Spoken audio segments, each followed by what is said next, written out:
मन्दस्मितशतकम्। बध्नीमो वयमञ्जलिं प्रतिदिनं बन्धच्चिदे देहिनां कन्दर्पागमतन्त्रमूलगुरवे कल्याणकेलीभुवे कामाक्ष्या घनसारपुञ्जरजसे कामदृहश्चक्षुषां मन्दारस्तबकप्रभामदमुषे मन्दस्मितज्योतिषे सध्रीचे नवमल्लिकासु मनसां नासाग्रमुक्तामणेः आचार्याय मृणालकाण्डमहसां नैसर्गिकाय द्विषे स्वर्धुन्यासहयुध्वने हिमरुचेः अर्धासनाध्यासिने कामाक्ष्यास्मितमञ्जरी धवलिमा अद्वैताय तस्मै नमः। कर्पूरद्युतिचातुरीमतितराम् अल्पीयसीं कुर्वती दौर्भाग्योदयमेव संविदधति दौशाकरीणां त्विषां क्षुल्लानेव मनोज्ञमल्लिनिकरान् फुल्लानपि व्यञ्जति कामाक्ष्या मृदुलस्मितां शुलहरी कामप्रसूरस्तु मे। या पीनस्तनमण्डलोपरिलसत् कर्पूरलेपायते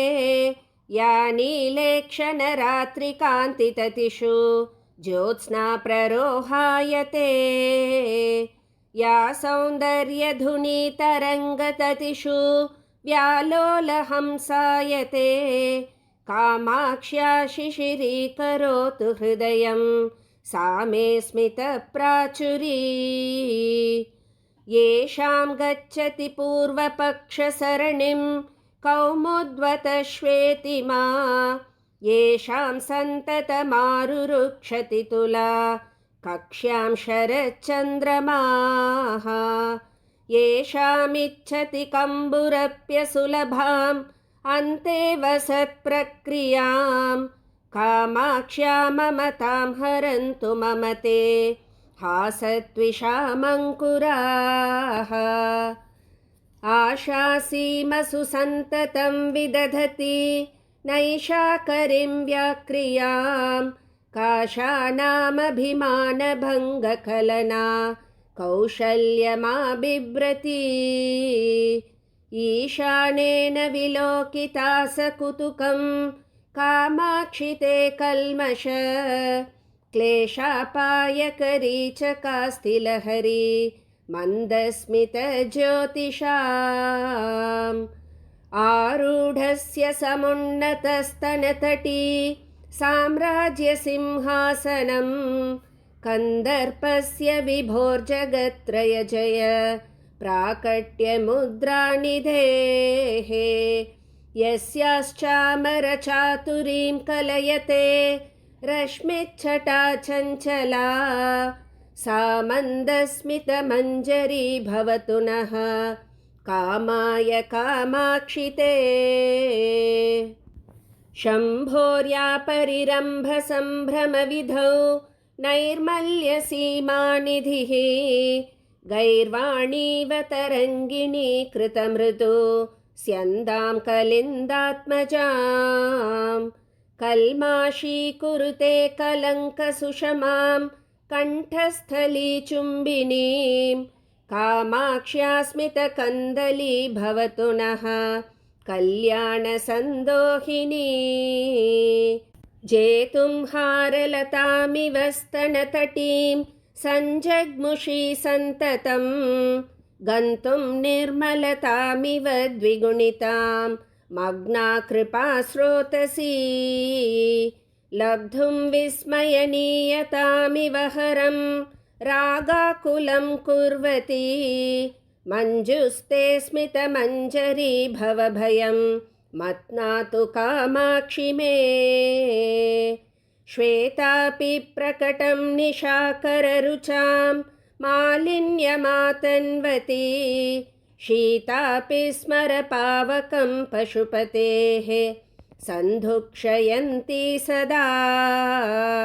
स्वाभाव्यादधराश्रितापि नमताम् उच्चैर्दिशन्ति गतिं कामाक्षि स्फुटमन्तरा स्फुरतु नः त्वन्मन्दहासप्रभा वक्त्रश्रीसरसीजले तरलित भ्रूवल्लिकल्लोलिते कालिं नाददति कटाक्षजनुषा माधुव्रतीं व्यापृतिं निर्निद्रामलपुण्डरीककुहना पाण्डित्यमाभिभ्रति कामाक्ष्यास्मितचातुरी मम मनः कातर्यमुन्मूलयेत्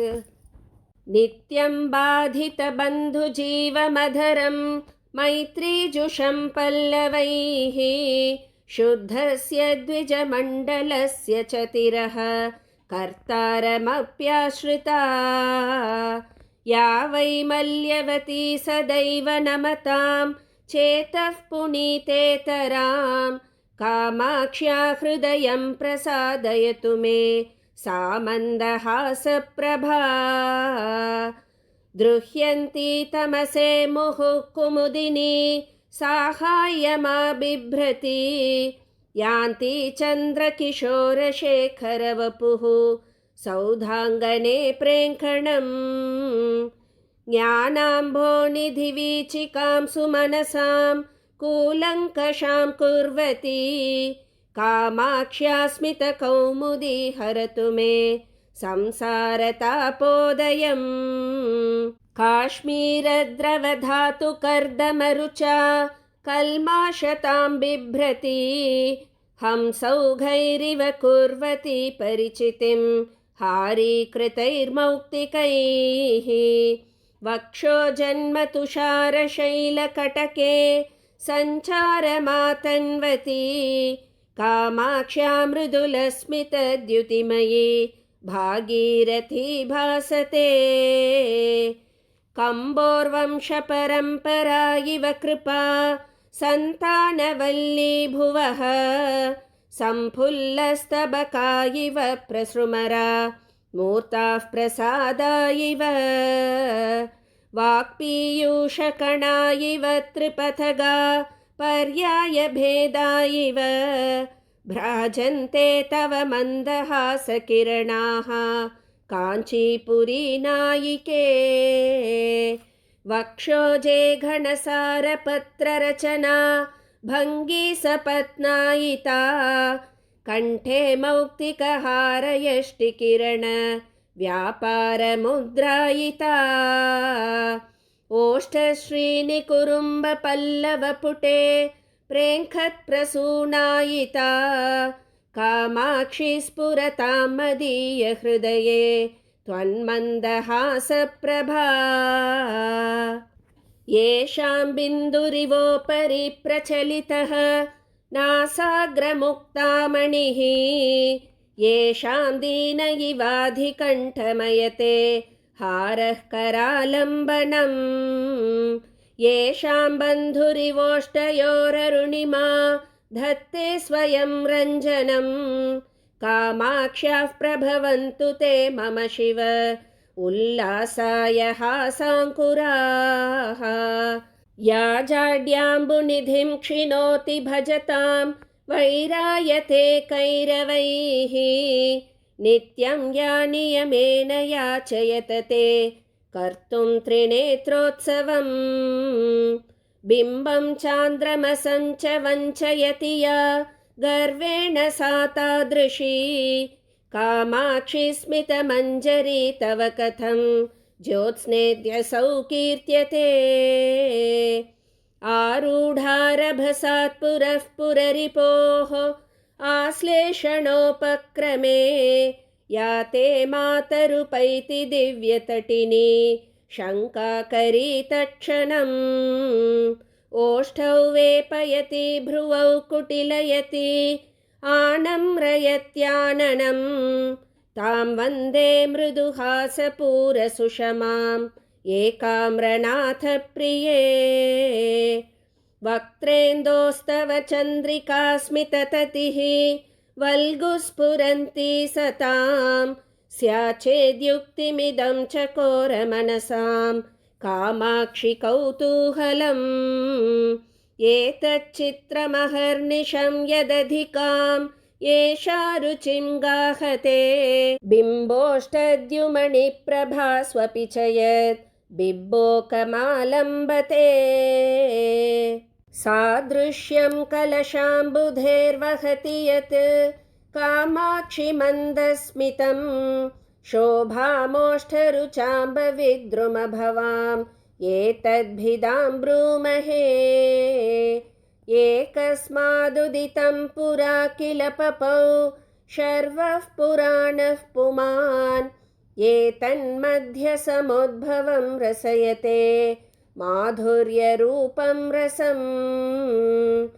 उत्तुङ्गस्तनकुम्भशैलकटके विस्तारिकस्तूरिका पत्रश्रीजुषि चञ्चला स्मितरुचः कामाक्षि ते कोमलाः सन्ध्यादीधितिरञ्जिता इव मुहुः सान्द्राधरज्योतिषा व्यालोलामलशारदाभ्रशकल व्यापारमातन्वते क्षीरं दूरत एव तिष्ठतु कथं वैमल्यमात्रादिदं मातस्ते सह पाठवीथिमयतां मन्दस्मितैर्मञ्जुलैः किं चेयन्तु भिदास्ति दोहनवशात् एकं तु सञ्जायते कामाक्षि स्वयमर्थितं प्रणमताम् अन्यत्तु दोदुह्यते कर्पूरैरमृतैर्जगज्जननि ते कामाक्षि चन्द्रातपैः मुक्ताहारगुणैर्मृणालवलयैः मुग्धस्मितश्रीरियम् श्रीकाञ्चीपुरनायिके समतया संस्तूयते सज्जनैः तत्तादृङ् तापशान्तिविधये किं देवि मन्दायते मध्ये गर्भितमञ्जुवाक्यलहरी माध्वीझरी शीतला मन्दारस्तबकायते जननि ते मन्दस्मितांशुच्छटा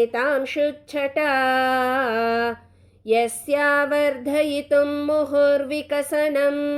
कामाक्षि कामद्रुहो वल्गुर्वीक्षणविभ्रमव्यतिकरः वासन्तमासायते बिम्बोष्टद्युतिपुञ्जरञ्जितरुचिः त्वन्मन्दहासच्छटा कल्याणं गिरिसार्वभौमतनये कल्लोलयत्वाशु मे फुल्लन्मल्लिपिनद्धहल्लकमयी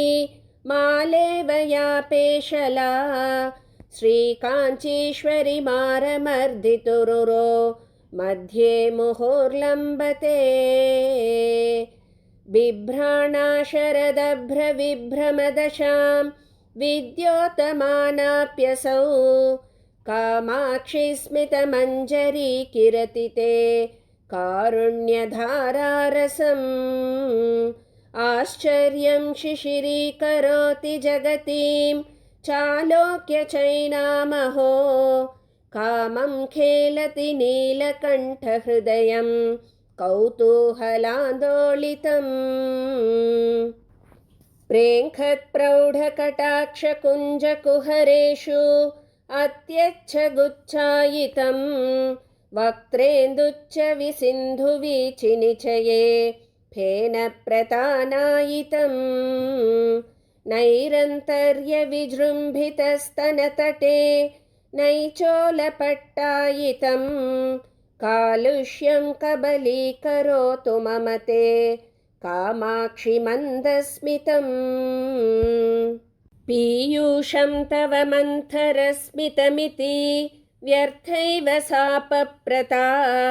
कामाक्षि ध्रुवमीदृशं यदि भवेत् एतत् कथं वा शिवे मन्दारस्य कथालवन्नसहते मत्नाति मन्दाकिनीम् इन्दुं निन्दति कीर्तितेऽपि कलशी पार्थोऽधिमीर्ष्यायते विश्वेषां नयनोत्सवं वितनुतां विद्योततां चन्द्रमाः विख्यातो मदनान्तकेन मुकुटी मध्ये च सम्मान्यताम् आह किं जातमनेन हाससुषमाम् आलोक्य कामाक्षिते कालङ्कीमवलम्बते खलु दशां कल्माषहीनोऽप्यसौ चेतशीतलयन्तु नः पशुपतेः आनन्दजीवातवो नम्राणां नयनाध्वसीमसुशरच्चन्द्रातपोपक्रमाः संसाराख्यसरोरुहाकरखलीकारे तुषारोत्कराः कामाक्षि स्मरकीर्तिबीजनिकराः त्वन्मन्दहासाङ्कुराः कर्मौघाख्यतमः कचाकचिकरान् कामाक्षि सञ्चिन्तये त्वन्मन्दस्मितरोचिषां त्रिभुवन क्षेमङ्करानङ्कुरान् ये वक्त्रं शिशिरश्रियो विकसितं चन्द्रातपाम्भोरुह द्वेषोद्घोषणचातुरीमिव तिरः कर्तुं परिष्कुर्वते कुर्युर्नः कुलशैलराजतनये कूलङ्कषं मङ्गलं कुन्दस्पर्धनचुञ्चवस्तव शिवे मन्दस्मितप्रक्रमाः ये कामाक्षि समस्तसाक्षिनयनं सन्तोषयन्तीश्वरं कर्पूरप्रकरा इव प्रसृमराः पुंसामसाधारणाः कम्रेण स्नपयस्व कर्मकुहना चोरेण मारागम व्याख्याशिक्षणदीक्षितेन विदुषाम् अक्षीणलक्ष्मीपुषा कामाक्षि स्मितकन्दलेन कलुष स्फोटक्रियाचुञ्चुना कारुण्यामृतवीचिका विहरण प्राचुर्यधुर्येण माम् त्वन्मन्दस्मितकन्दलस्य नियतं कामाक्षि शङ्कामहे बिम्बः कश्चन नूतनः प्रचलितः नैषाकरशीकरः किञ्च क्षीरपयोनिधिः प्रतिनिधिः स्वर्वाहिनी वीचिका बिभ्वो कोऽपि विडम्बयेव कुहना मल्लीमतल्लीरुचः दुष्कर्मार्कनिसर्गकर्कशमहः सम्पर्कतप्तं मिलत् पङ्कं शङ्करवल्लभे मम मनः काञ्चीपुरालङ्क्रिये अम्ब त्वन्मृदुलस्मितामृतरसे मङ्क्त्वा विधूय व्यथाम्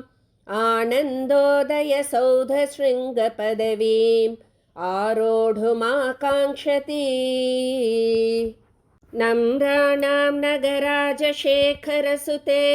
नाकालयानां पुरः कामाक्षि त्वरया विपत्प्रशमने कारुण्यधाराः किरन् आगच्छन्तमनुग्रहं प्रकटयन् आनन्दबीजानि ते नासीरे मृदुहासयेव तनुते नाथे सुधाशीतलः कामाक्षि प्रथमानविभ्रमनिधिः कन्दर्पदर्पप्रसूः मुग्धस्ते मृदुहासयेव गिरिजे मुष्णातु मे किल्बिषम् यं द्रष्टुं विहिते करग्रहउमे शम्भुस्त्रपमीलितं स्वैरं कारयति स्म ताण्डवविनोद आनन्दिना तण्डुना क्षुण्णं केनचिदेव धीरमनसा कुत्रापि नानाजनैः कर्मग्रन्थिनियन्त्रितैरसुगमं कामाक्षि सामान्यतः मुग्धैर्द्रष्टुमशक्यमेव मनसा मूढस्य मे मौक्तिकं मार्गं दर्शयतु प्रदीप इव ते मन्दस्मितश्रीरियम् ज्योत्स्नाकान्तिभिरेव निर्मलतरं नैशाकरं मण्डलं हंसैरेव शरद्विलाससमये व्याकोचमम्बोरुहं स्वच्छैरेव विकस्वरैरुडुगणैः कामाक्षिबिम्बं दिवः पुण्यैरेव मृदुस्मितैस्तव मुखं पुष्णाति शोभाभरम् मानग्रन्थिविदुन्तुदेन रभसात् आस्वाद्यमानेन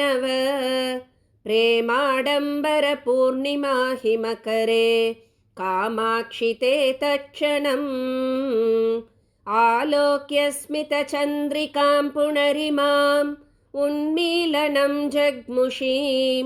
चेतशीलयते चकोरचरितं चन्द्रार्धचूडामणेः कामाक्षि स्मितमञ्जरीं तव भजे यस्यास्त्विषामङ्कुरान् आपीनस्तनपानलालसतया निःशङ्कमङ्केशयः ऊर्ध्वं वीक्ष्य विकर्षति प्रसृमरान् उद्दामया शुण्डया सूनुस्तेभिसशङ्कया शुकुहना दन्तावलग्रामणीः गाढाश्लेषविमर्दसम्भ्रमवशात् उद्दाममुक्ता गुण प्रालम्बे कुचकुम्भयोर्विगलिते दक्षद्विषो वक्षसि या सख्येन पिनह्यति प्रचुरया भासा तदीयां दशां सा मे खेलतु कामकोटिहृदये सान्द्रस्मितां शुच्छटा मन्दारे तव मन्थरस्मितरुचां मात्सर्यमालोक्यते कामाक्षि स्मरशासने च नियतं रागोदयो लक्ष्यते चान्द्रीषु द्युतिमञ्जरीषु च महान् द्वेषाङ्कुरो दृश्यते शुद्धानां कथमीदृशी गिरिसुते अशुद्धा दशा कथ्यताम् पीयूषं खलु पीयते सुरजनैः दुग्धाम्बुधिर्मथ्यते माहेशैश्च जटाकलापनिगडैः मन्दाकिनी नह्यते शीतांशुः परिभूयते च तमसा तस्मादनेतादृशी कामाक्षि स्मितमञ्जरी तव वचो वैदग्ध्यमुल्लङ्घते आशङ्के तव मन्दहासलहरीम् अन्यादृशीं चन्द्रिकाम् एकां रेषकुटुम्बिनी प्रतिपदं यस्याः प्रभासङ्गमे वक्षोजाम्बुरुहेन ते रचयतः काञ्चिद्दशां कौड्मलीम् आस्याम्भोरुहमम्ब किञ्च शनकैः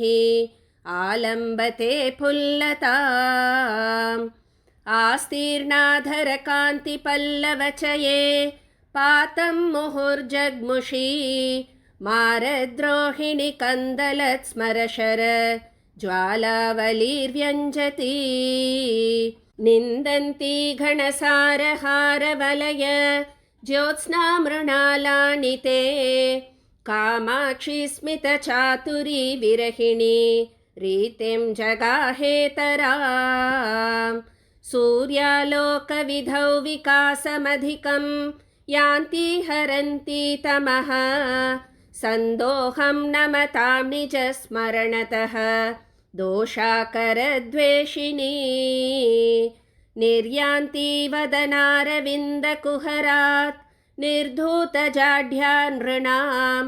श्रीकामाक्षि तव स्मितद्युतिमयी चित्रीयते चन्द्रिका कुण्ठीकुर्युरमी कुबोधघटनाम् अस्मन्मनोमाथिनीं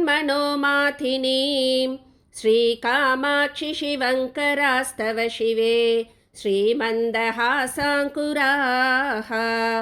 ये तन्वन्ति निरन्तरं तरुणिम स्तम्भेरमग्रामणी कुम्भद्वन्द्वविडम्बिनि स्तनतटे मुक्ताकुथाडम्बरम् प्रेङ्खन्तः शरदम्बुदायिव शनैः प्रेमानिलैः प्रेरिताः मज्जन्तो मदनारिकण्ठसुषमा सिन्धौ मुहुर्मन्थरम् श्रीकामाक्षि तव स्मितांशुनिकराः श्यामायमानश्रियः नीलाम्भोदरनैपुणीं ततयितः निर्निद्रयन्त्यञ्जसा व्यापारं चतुराननैकविहृतौ व्याकुर्वती कुर्वती रुद्राक्षग्रहणं महेशि सततं वागूर्मिकल्लोलिता उत्फुल्लं धवलारविन्दमधरी कृत्य स्फुरन्ती सदा श्रीकामाक्षि सरस्वती विजयते त्वन्मन्दहासप्रभा कर्पूरद्युतितस्करेण महसा कल्माशयत्याननं श्रीकाञ्चीपुरनायिके पतिरिव श्रीमन्दहासोऽपि ते आलिङ्गत्यतिपीवरां स्तनतटीं बिम्बाधरं चुम्बती प्रौढं रागभरं व्यनक्ति मनसः धैर्यं धुनीतेतराम् वैषद्येन च विश्वतापहरण क्रीडापटीयस्तया पाण्डित्येन पचेलिमेन जगतां नेत्रोत्सवोत्पादने कामाक्षि स्मितकन्दलैस्तव तुलाम् आरोढुमुद्योगिनी ज्योत्स्नासौ जलराशिपोषणतया दूष्यां प्रपन्ना दशाम् लावण्याम्बुजिनी मृणालवलयैः शृङ्गारगन्धद्विप ग्रामण्यश्रुतिचामरैस्तरुणिम स्वाराज्यतेजोऽङ्कुरैः आनन्दामृतसिन्धुवीचिपृशतैः आस्याब्जहंसैस्तव श्रीकामाक्षि मथानमन्दहसितैः मत्कं मनः कल्मषम् उत्तुङ्गस्तनमण्डली परिचलन् माणिक्यहारच्छटा चञ्चच्छोणिमपुञ्जमध्यसरणिं मातः परिष्कुर्वती या वैदग्ध्यमुपैति शङ्करजटा कान्तारवाटी पतत् स्वर्वापि पयसस्मितद्युतिरसौ कामाक्षि ते मञ्जुला सन्नामैकजुषा जनेन सुलभं संसूचयन्ती शनैः उत्तुङ्गस्य चिरादनुग्रहतरोः उत्पत्स्यमानं फलम् प्राथम्येन विकस्वरा कुसुमवत् प्रागल्भ्यमभ्येयुषी कामाक्षि स्मितचातुरी तव मम क्षेमङ्करी कल्पताम् धानुष्काग्रसरस्य लोलकुटिल भ्रूलेखया बिभ्रतः लीलालोकशिलीमुखं नववयः साम्राज्यलक्ष्मीपुषः जेतुं मन्मथमर्दिनं जननि ते कामाक्षि हासस्वयं वल्गुर्विभ्रमभूभृतो वितनुते सेनापतिप्रक्रियाम् यन्नाकम्पतकालकूटकबली कारे चुचुम्बेन यत् ग्लान्या चक्षुषिरूषितानलशिखे रुद्रस्य तत्तादृशम् चेतो यत्प्रसभं स्मरज्वरशिखी ज्वालेन लेलिह्यते तत्कामाक्षि तव स्मितांशुकणिका हेलाभवं प्राभवम् सम्भिन्नेव सुपर्वलोकतटिनी वीचीचयैर्यामुनैः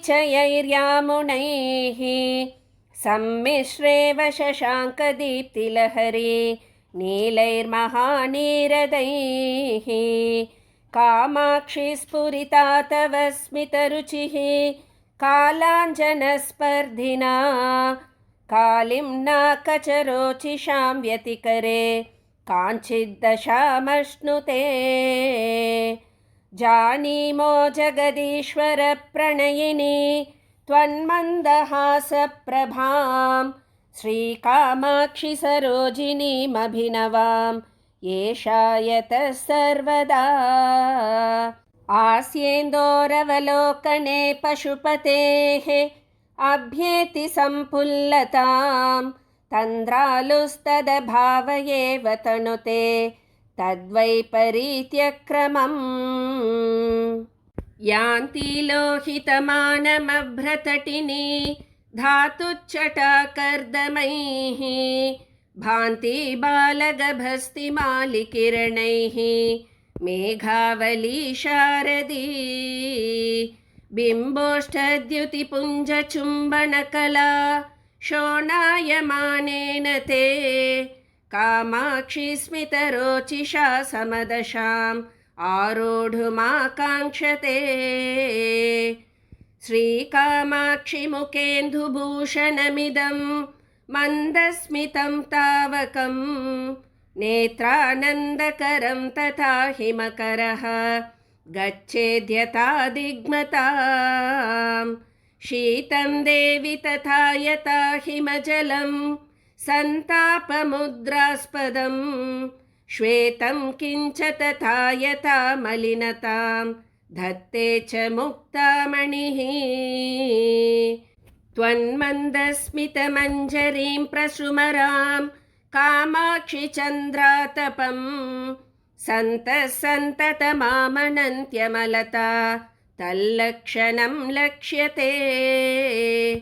अस्माकं न धुनोति तापमधिकं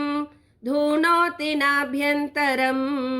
ध्वान्तं तत्खलु दुःखिनो वयमिदं केनेति नो विद्महे नम्रस्य प्रणयप्ररूढकलहच्छेदाय पादाब्जयोः मन्दं चन्द्रकिशोरशेखरमणेः कामाक्षिरागेण ते बन्धूकप्रसवश्रियं जितवतः बंहीयसीं तादृशीं बिम्बोष्ठस्य रुचिं निरस्य हसित ज्योत्स्नावयस्यायते मुक्तानां परिमोचनं विदधतः तत्प्रीतिनिष्पादिनी भूयो दूरत एव धूतमरुतः तत्पालनं तन्वती उद्भूतस्य जलान्तराधविरतं तद्दूरतां जग्मुषी कामाक्षि स्मितमञ्जरी तव कथं कम्बोस्तुलामश्नुते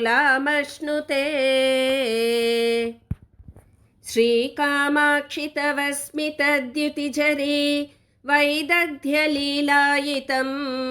पश्यन्तोऽपि निरन्तरं सुविमलं मान्या जगन्मण्डले लोकं हासयितुं किमर्थमनिशं प्राकाश्यमातन्वते मन्दाक्षं विरहय्य मङ्गलतरं मन्दारचन्द्रादयः क्षीराब्धेरपि शैलराजतनये त्वन्मन्दहासस्य च श्रीकामाक्षिवलक्षिमोदयनिधेः किञ्चिद्भिदां ब्रूमहे। एकस्मै पुरुषाय देवि सददौ लक्ष्मीं कदाचित् पुरा सर्वेभ्यो विददात्यसौ तु सततं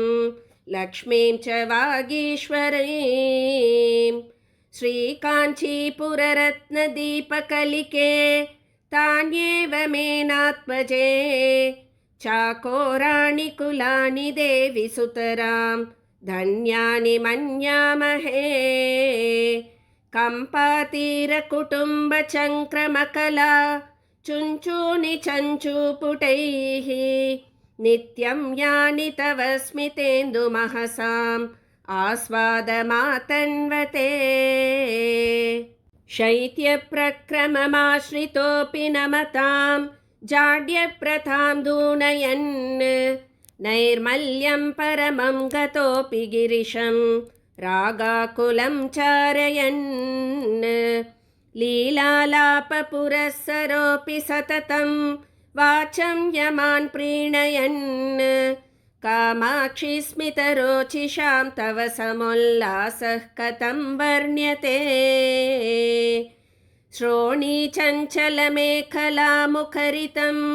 लीलागतं मन्थरं भ्रूवल्लीचलनं कटाक्षवलनं मन्दाक्षवीक्षाचनं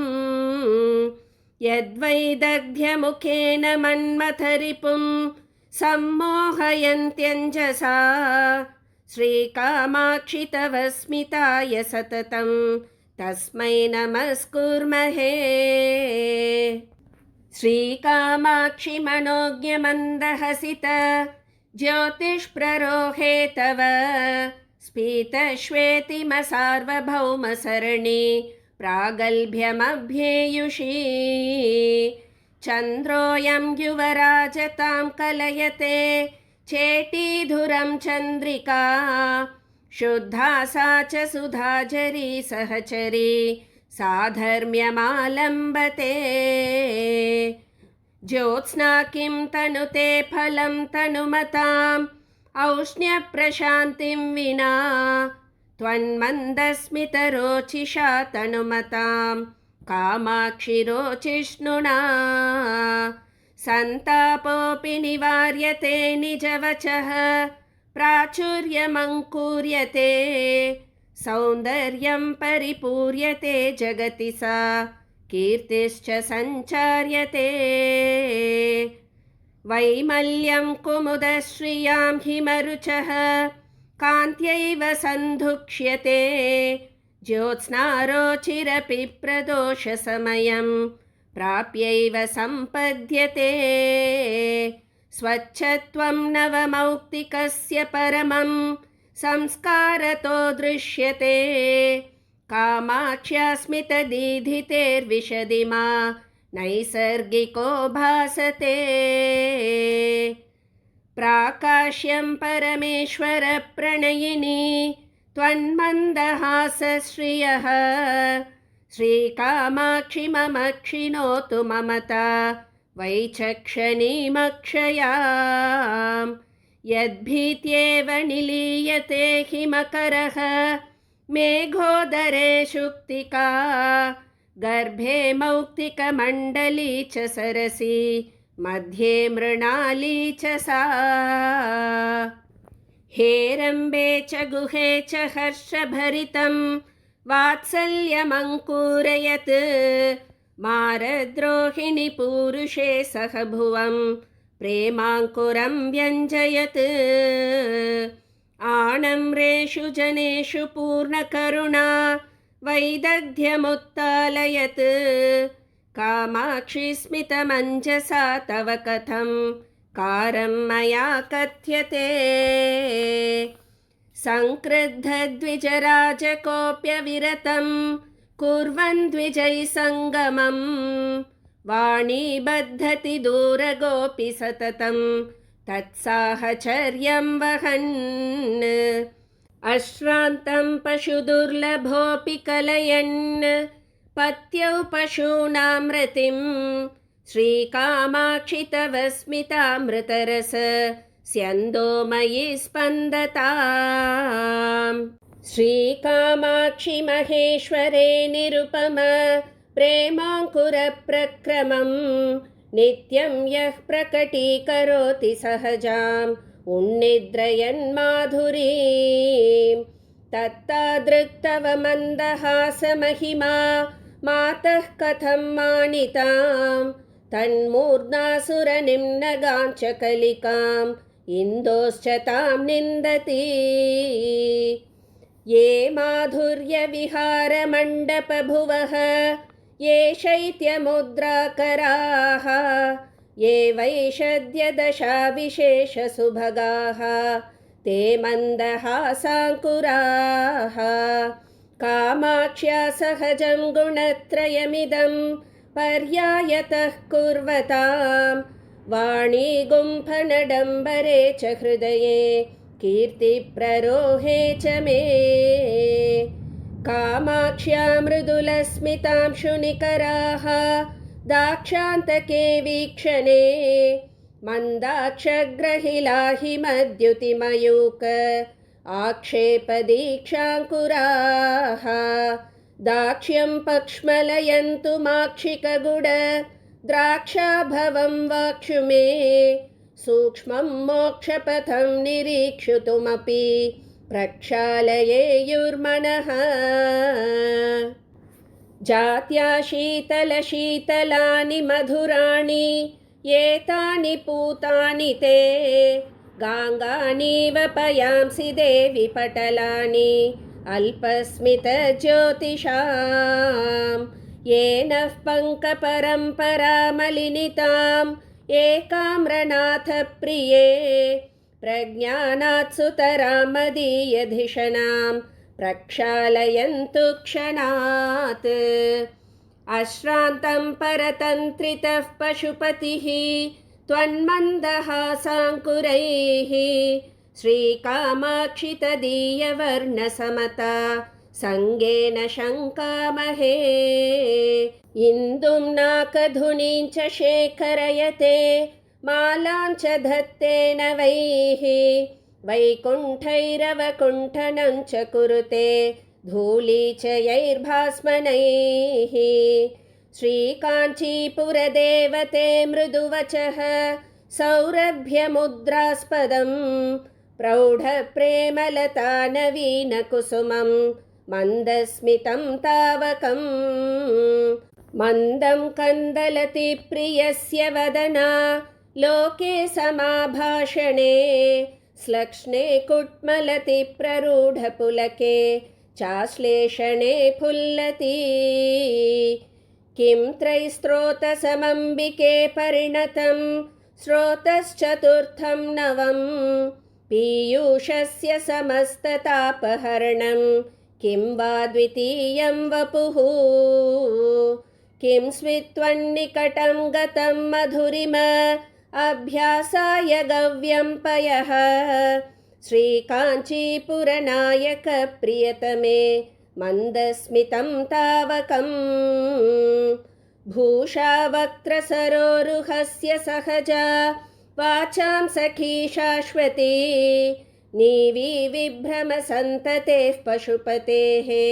सौधीदृशां पारणा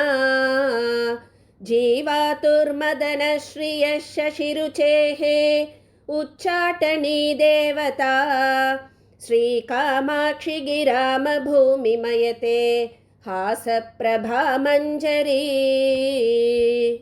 सूतिश्वेतिमकन्दलस्य वसतिः शृङ्गारसारश्रियः पूर्तिसूक्तिझरीरसस्य लहरी कारुण्यपाथो निधेः वाटीकाचन कौसुमी मधुरिम स्वाराज्यलक्ष्म्यास्तव श्रीकामाक्षि ममास्तु मङ्गलकरी हासप्रभा चातुरी जन्तूनां जनिदुःखमृत्युलहरी सन्तापनं कृन्ततः प्रौढानुग्रहपूर्णशीतलरुचः नित्योदयं बिभ्रतः श्रीकामाक्षि विसृत्वरा इव कराः हासाङ्कुरास्ते हठात् आलोकेन निहन्युरन्धतमस स्तोमस्य मे सन्ततिम् उत्तुङ्गस्तनमण्डलस्य विलसत् लावण्यलीलानटी रङ्गस्य स्फुटमूर्ध्वसीमनिमुहुः प्राकाश्यमभ्येयुषी श्रीकामाक्षि तव स्मितद्युतिततिः बिम्बोष्टकान्त्यङ्कुरैः चित्रां विद्रुममुद्रितां वितनुते मौक्तीं वितानश्रियम् स्वाभाव्या तव वक्त्रमेव ललितं सन्तोषसम्पादनं शम्भो किं पुनरञ्चितस्मितरुचः पाण्डित्यपात्रीकृतम् अम्भोजं स्वत एव सर्वजगतां चक्षुः प्रियं भावुकं कामाक्षि स्फुरिते शरद्विकसिते कीदृग्विधं भ्राजते पुंभिर्निर्मलमानसैर्विदधते मैत्रीं दृढं निर्मलां लब्ध्वा कर्मलयं च निर्मलतरां कीर्तिं लभन्तेतरां सूक्तिं पक्ष्मलयन्ति निर्मलतमां यत्तावकाः सेवकाः तत्कामाक्षि तव स्मितस्य कलया नैर्मल्यसीमानिधेः आकर्षन्नयनानि नाकि सदसां शैत्येन संस्तम्भयन् इन्दुं किञ्च विमोहयन् पशुपतिं विश्वार्तिमुच्चाटयन् हिंसत्संस्मृतिडम्बरं तव शिवे हासाह्वयो मान्त्रिकः श्रीकामाक्षि मदीयमानसतमो विद्वेषणे चेष्टताम् क्षेपीयः क्षपयन्तु कल्मषभयानि अस्माकमल्पस्मित ज्योतिर्मण्डलचङ्क्रमास्तव शिवे कामाक्षि रोचिष्णवः पीडाकर्मठकर्मगर्मसमय व्यापारतापानल श्रीपातानवहर्षवर्षणसुधा स्रोतस्विनीशीकराः श्रीकामाक्षि तव स्मितैन्दवमहः पूरे परिस्फूर्जति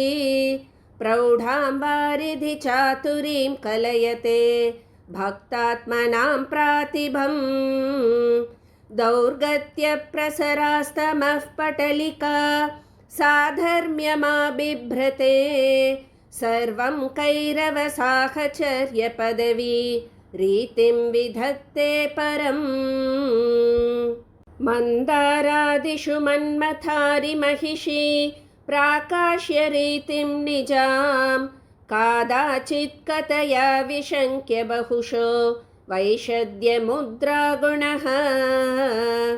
श्रीकामाक्षि तदीयसङ्गमकला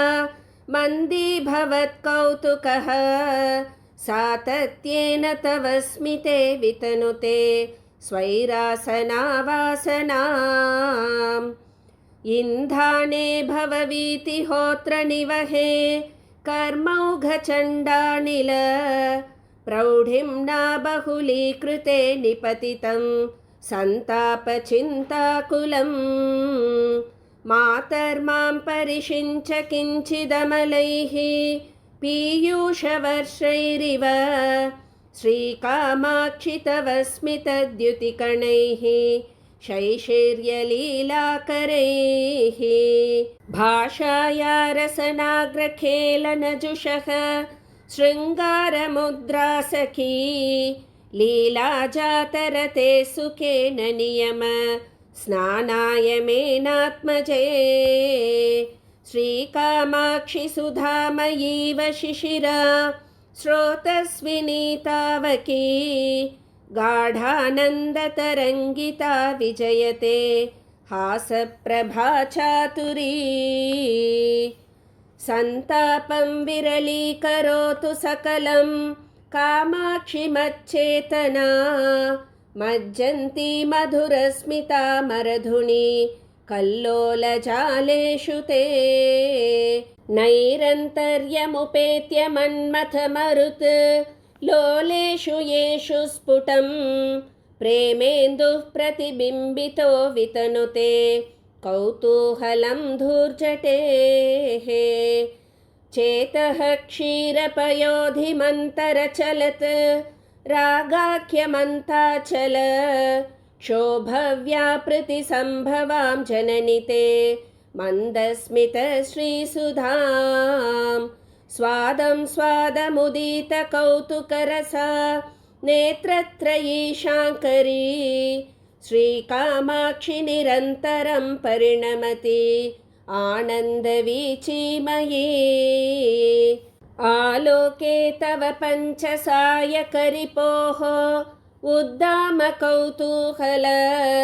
प्रेङ्खन्मारुतघट्टनप्रचलितात् आनन्ददुग्धाम्बुधेः काचिद्वीचिरुदञ्चति प्रतिनवा संवित्प्ररोहात्मिका तां कामाक्षि कवीश्वरा स्मितमिति व्याकुर्वते सर्वदा सूक्तिशीलयते किमद्रितनये मन्दस्मितात्ते मुहुः माधुर्यागमसम्प्रदायमथवा सूक्तेर्नु मन्दस्मितम् इत्थं कामपि गाहते मम मनः सन्देहमार्गभ्रमीं श्रीकामाक्षि न पारमर्थ्यसरणी स्फूर्तौ निधत्ते पदम् क्रीडालोलकृपासरोरुहमुखी सौधाङ्गणेभ्यः कवी श्रेणीवाक्परिपाटिकामृतझरी सूतिगृहेभ्यः शिवे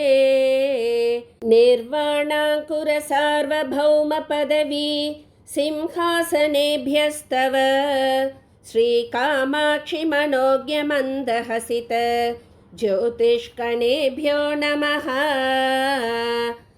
आर्यामेव विभावयन्मनसि यः पादारविन्दं पुरः पश्यन्नारभते स्तुतिं स नियतं लब्ध्वा कटाक्षच्छविं कामाक्ष्या मृदुलस्मितां शुलहरी ज्योत्स्नावयस्यान्विताम् आरोहत्यपवर्गसौधवलभीम् आनन्दवीचिमयीम्